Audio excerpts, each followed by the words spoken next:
Сайн байцгаана уу? Энд байж байна. Тэгээд өнөөдрийн ишлэл бол Үйлс намын 2:17-аас 18-ыг уншия. Бурхан айлтаж байна. Эцсийн өдөртөд хүн төрлөختийн дээр би өөрийн сүнсийг зүтгэн. Хөвгүүд охид чинь иш үзүүлж, залуучууд чинь үзэгдэл үзэн, хөгшчүүл чинь зүүдлэх болно. Тэр өдөртөд би ир юм гэлгүй өөрийн боолуудын дээр сүнсээ зүтгэх бөгөөд тэд иш үзүүлэх болно гэж байна. Тэгэхээр иш үзүүлэх нь болохоор эрэгтэй, эмэгтэй, ер нь хөрсөн залуу хүүхэд гэдгүй зүйл л дээ. Иш үзүүлгийн бас нэг хэлбэр нь зүүднэр байгаа. Зүүднэрний тухай ойлголтыг хүмүүс үнэхээр орхисон байдаг. Тэгээд иш үзүүлэг байхгүй гэж хэлэхдээ адилхан зүүдэлхий ч гэсэн зүүдийг одоо чухалчилж үзэхгүй болцсон байдаг л та. Гэвтэл яг цагаад болох юм бол хуучин гэрээндчтэр, шүн гэрээндчтэр бурхан зүүднэрэн дээр маш их анхаарал хандуулж исэн байдаг. Тэгтээ тэрийг хит өвлгөөл одоо дандаа зүүдээ ярьдаг болно ч гэдэм үү тэгж бол бодож болохгүй. Тэгээ ер нь бол зүүднэр бол 3 төрлөөс ирдэг байгаа. За нэгдүгээр нь үнэхээр эзнээс ирдэг байгаа. Тэгээ тэр зүүднэр нь ямар ч учир шалтгаантай ирсэн бас байж болно. Сайн мэдээ бийж болно, сануулсан болгоомжлуулсан мэдээ бийж болно, одоо болж байгаа нөхцөл байдлыг харуулсан байж болно. Байдалтай. Хоёрдугаарх нь болохоор та зүгээр өдөр үзсэн кино ч юм уу, одоо унтахаас өмнө хоол унд идсэн тэрийг тохируулаагүй янз бүрийн учир шалтгааны улмаас зүгээр нэг журийн одоо хүний зүүдэлсэн байж болно. Гурав дахь нь болохоор үнэхээр чөтгөр зүүдлүүлсэн байж болно. Чамайг айлах гэж, чамайг ичээх гэж хад даруулдаг тийм зүүдүүд байж байгаа. Тэгэхээр Даниэл намын 2-ыг уншаал та. Nebukadnezar хаанчлалын 2 дахь жил тэрээр хідэн зүүдэлсэн улмаас сэтгэл нь хямрч нойр нь хулж голжээ. Тэр энэ зүүдийг хаанд бурхан өгсөн зүүд байгаа. Тэгвэл энэ зүүд бол үнэхээр чухал зүүд байсан гэдгийг хаан өөрөө мэдэрсэн байгаа байхгүй. Хаан зүүднүүдэд тайлбарлахын тулд илвч зурхаачд мэрэг төлөвчд хальтаачдыг дуудах тушаал өгчээ. Тэгэхээр зүүдэд тайлбарлахын тулд энэ хүн маш олон хүнийг дуудсан байгаа юм. Маш олон хүн шүү. Тэд хааны өмнө зогсов. Хаан тэдэнд би нэгэн зүүдлвэ.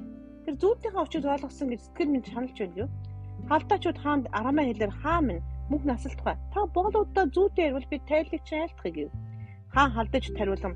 Миний чул бат байна. Хэрэг та нар надад тэр зүүд болон түүний тайлыг эст мэдүүлвэс та нарыг мөчөөрчин тосчин хаях бөгөөд та нарын гэрүүдийг овоолсон хог болгоно. Харин та нар зүүд болон түүний тайлыг айлтгал надаас бэлгүүд хийгээд чанар ба агаа хүндэтгэлийг хүртэх болно.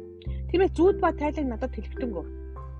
Тэгээд юу болсныг мэдээж яах вэ? Тэгэхээр хүмүүс болохоор зүүдэл ярих хэрэгтэй. Тэгэхээр зүүдийг чинь яаж хэн мэддгийг, таны зүүдэлсэн зүүдийг хэн мэдэх вэ гэж бөө юм болж байгаа байхгүй. Ингээд зүүдээ мэдүүлэхгүй болж байгаа. Тэгээд тэр хооронд тэр мэдүүлэхгүй бол та нарыг алдна гэж байгаа. Мэргэд байх хэрэг байхгүй гэж хэлж байгаа байхгүй. Ингээд энэ чи хийж чадах хүн хинч байхгүй штэ гэж бөө юм болж байгаа байхгүй. Тэгээ элвчин зурхаа чи халдаа шидээс хинээзэж асууж байгаагүй. Түгээрч байхгүй хааны асуусан зүйл хэцүү бөгөөд үнийг махбодтой хүмүүсийн дунд үл очиж бурхтаас өөр хинч хаанд айлтгаж чадахгүй гэж хэлж байгаа. Ингээд хаан ирдүүцэд нөгөө хүмүүсийг алдъя гэж. Тэгээ миний мэрэгдэг хөнөөх тухай зарлаг гарсан чинь Даниэл болон түүний нөхдөг хөнөөх гэж ав. Базоны мэрэгдэг хөнөөн алхаар явж буй хаан би хамгаалагчтай Ахмад Ариахтад Даниэлд ухаалгаар болгоомжтой ярилцж байгаа. Даниэл энэ мэрэгүү ухаанд харж байгаа. Тэр хааны Ахмад Ариахаас асуу хааны тушаал яагаад ийм хойшлуулахгүй байгаа юм бэ гэсэн Ариах Даниэлд энэ хэргийн талаар мэдүүлж байгаа. Даниэл дотоос орж хаан зүүдийн тайлыг айлтгахын тулд цаг хугацаа өгөхийг ханаас гуйв. Ингээд бас Даниэлээс мэрэгүү ухаангаар тэр олон хүний амь насыг аварч байгаа байхгүй. Дараа нь Даниэл гэртээрээд өөрийн нөхөд Хананаа, Мишаал, Азанарт энэ хэргийн талаар мэдүүлв. Даниэл болон түүний нөхөд Бабилоны бусад мэрэгтэй хамт устгуулахгүй тул энэ нууцын талаар Тэнгэрийн Бурханаас өршөөл авахар гуйхыг Даниэл тэднээс хүсв. Энэ нууц Даниэл шөнийн үзэгдэл дотор илчигджээ гэж. Тэгэхээр энэ зүүд нь Бурхан буцаага шөнийн үзэгдэл дахиад Даниэлд үзүүлж байгаа байхгүй. Яг ийм зүүдэлсэн энэ нь ийм учиртай гэж Даниэлд үзүүлж байгаа. Тэгэхээр шөнийн зүүднэр үзэгдэл маш чухал байдаг учраас би дандаа тэнгэр элчнэрээр хамгаалж унтдаг.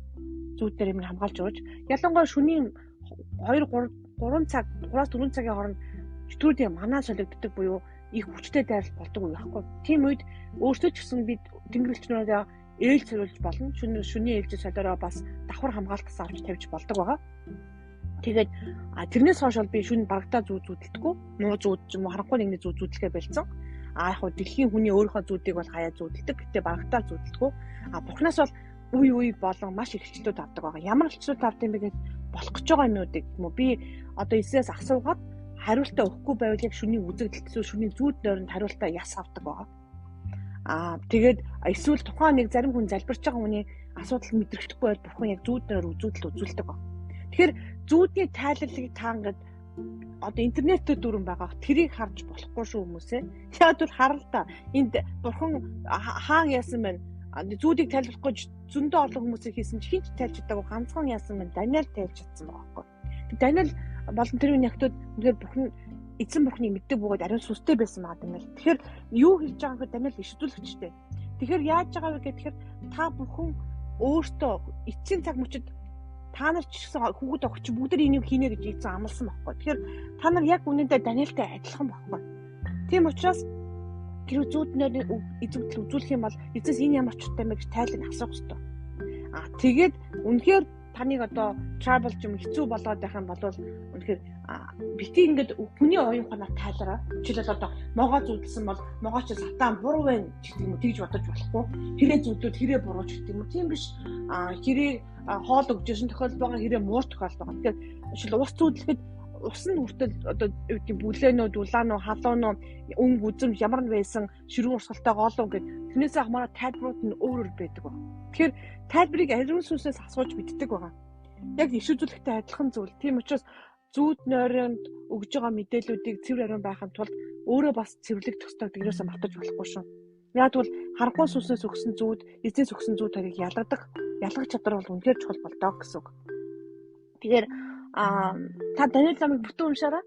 Үнэхээр уншуулж байна. Тэгээд хуучин гэрээнд байгаа зүүднүүд ямар чухал вэ гэсэн хэлээрээ тэгээд зүүдний тайлал одоо зүүдлээд тэрийн тайлжсэн тохиолдолд би яг одоо юу гэсэндээ Даниэл босын явдлыг би сүүлд нь өөрт надад тохиолдоод би тэр эзэн үнэхээр гимшижсэн байгаа. Одоо ийм боломжгүй гэж би бодож ирсэн бол боломжтой юм билээ. Эзэн дотор боломжгүй зүйл гэж үнэхээр байхгүй шүү. Тэгээд та бүхнийг хүчрхжүүлэх болтугай. Үнэхээр таны эзэн бурхан сүнсээ таны дээр цувтгах болтугай. Тэгээд хүүгүүд охтууд нь иш үзүүлэх болтугай, зүүдлэх болтугай. Үнэхээр эзнийг мэдэх болтугай. Иесус Христосийн нэрээр залбирanгуйлаа. Амен.